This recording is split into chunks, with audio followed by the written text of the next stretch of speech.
Sayoc was also apparently a frequent and enthusiastic crowd member at Donald Trump's MAGA rallies. His social media feeds featuring photos and video of him attending multiple events. You take a look at these people, you study these people. At this hour, the president is holding one of those MAGA rallies, this one in Charlotte, North Carolina. Members of the crowd there have been chanting CNN sucks and lock her up. Democrats, and many think the arrest of the so-called MAGA bomber today is fake news. Just because somebody has a Trump sticker on their car doesn't mean they're a Trump fan. Barack Obama probably sent his to himself, and Hillary Clinton probably sent hers to herself. I think I heard something about it being Bernie Sanders supporter. Okay. They're called globalists. They like the globe. I like the globe too. I like the globe too, but we have to take care of our people. We have to. Globalists. Lock them up. Lock him up. The guy that someone tried to murder. Sayoc stands accused of mailing pipe bombs to 12 people, many of whom he had threatened online. The list includes Hillary Clinton, Barack Obama, George Soros, Eric Holder, John Brennan, Maxine Waters, Joe Biden, and Robert De Niro. Today, authorities said bombs were also sent to Cory Booker, Kamala Harris, James Clapper, and Tom Steyer. Sayoc has been charged with 5 federal crimes, including illegal mailing of explosives. No, not at all. No, does it bother you at all? Not at all. No, there's no blame. There's no anything. We have seen an effort by the media in recent hours to use the sinister actions of one individual to score political points against me and the Republican Party. Yet when a Bernie Sanders supporter tried to murder congressional Republicans and severely wounded a great man named Steve Scalise and others, we did not use that heinous attempt at mass murder for political gain because that would have been wrong. What do you say? Well, he acts like he's doing some kind of favor. I mean, what happened to Steve Scalise is terrible. The person, if he had not been shot and killed, should have been apprehended, punished, and put away. But there are huge differences between these instances. First off, Steve Scalise was not being taunted by Nancy Pelosi every time Nancy Pelosi was in front of a television. Second, no Democrat in any way ever challenged the legitimacy of it. We didn't say, oh, well, you know, the bullet didn't kill him, so what's the big deal? Or I bet the Republicans staged this and shot themselves just for some sympathy. We never did that. We would never do that. That is not who we are. Yeah, I mean, even if someone wanted to make the bizarre claim that there was no relationship between what Donald Trump has been doing and what this guy did, Donald Trump's actions after the fact, to not even call the former president of the United States, to not even call the former Secretary of State, to not even to say, like, we are committed to protecting you people, is basically sending the message to the other potential bombers out there, hey, you know, I don't blame you. I can understand why you would do this. A, and B, I'm at the point, like, where the outrage about Donald Trump is useless. Mm-hmm. There are people who have enabled him, who continue to enable him for their own political and, frankly, money profit.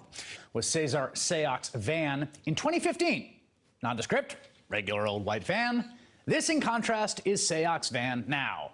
The windows are covered in decals, which appear to be clear, custom decals that he, like, printed out and affixed there, praising Donald Trump, but particularly targeting opponents of Donald Trump, using photos of specific people, and in some cases putting crosshairs over their faces. Sayoc also attended Trump rallies, including a rally in Florida last year where he held up an anti-media sign. And he's not the only Trump rally goer with such unusual viewpoints.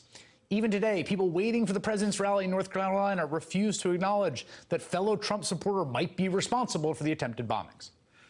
Barack Obama probably sent his to himself, and Hillary Clinton probably sent hers to herself. So you don't think this guy actually sent these bombs to these officials? No, probably not. Why? They probably had it done. They may have paid him to do it. There's radical people on all sides.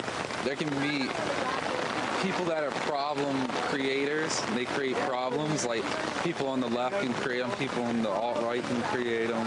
It's a two-way street, you know. What's your reaction to the fact that A, they caught the guy, but B, that he may seem to have some kind of pro-Trump sentiment to him? I think that theory is ridiculous, honestly. Will you call President Obama or any of those targeted to update them? If they wanted me to, but I think we'll probably pass. Thank you very much. Would you yourself pledge to tone down the rhetoric for the next few days? Well, I think I've been toned down. You want to know the truth? I could really tone it up. President Trump told reporters today he thinks he could really tone up his rhetoric even further. Pretty remarkable considering his history of encouraging and praising violence. Knock the crap out of them, would you? Seriously. Okay? Just knock the hell. I promise you, I will pay for the legal fees. You know what they used to do to guys like that when they were in a place like this? They'd be carried out on a stretcher, folks. I'd like to punch him in the face, I'll tell you.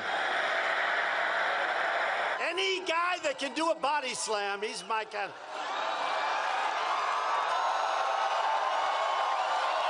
He's my guy. It's the man with the most powerful megaphone in the country, possibly the world.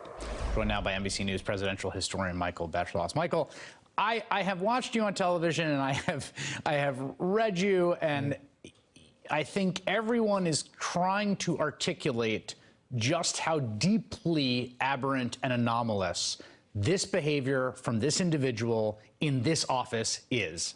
Give it another shot. Right.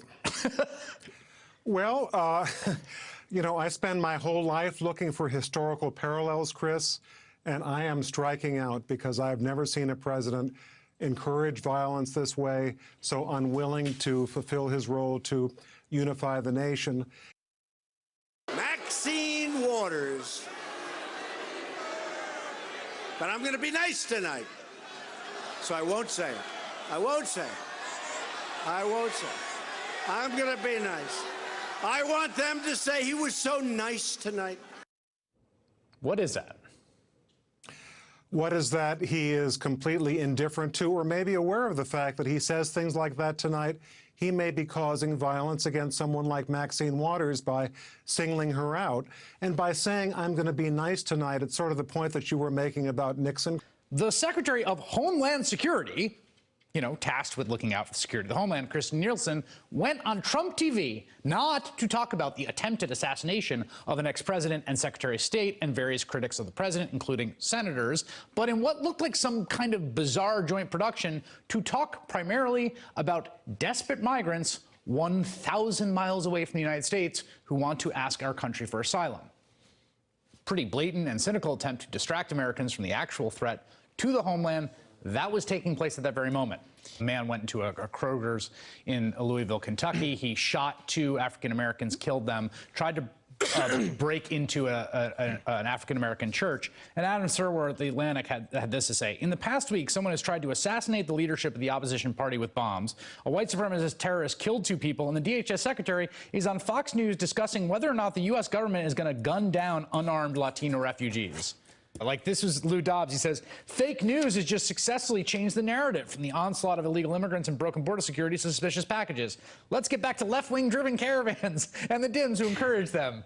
It's right. So there's this sort of like double helix of dishonesty, right? Both in that this is all a distortion, in that this mass assassination campaign is a distortion from the real news, and also that this caravan poses any sort of danger to the American people. I mean, that has been one of the most despicable things in this period, is that we've all talked about the caravan with this faux savvy of, is it bad for the Democrats? How should they talk about it? And what's been lost is the fact that the President of the United States is running a demagogic hate campaign against a group of desperate people who are coming here and planning to turn themselves in at the border and ask for asylum.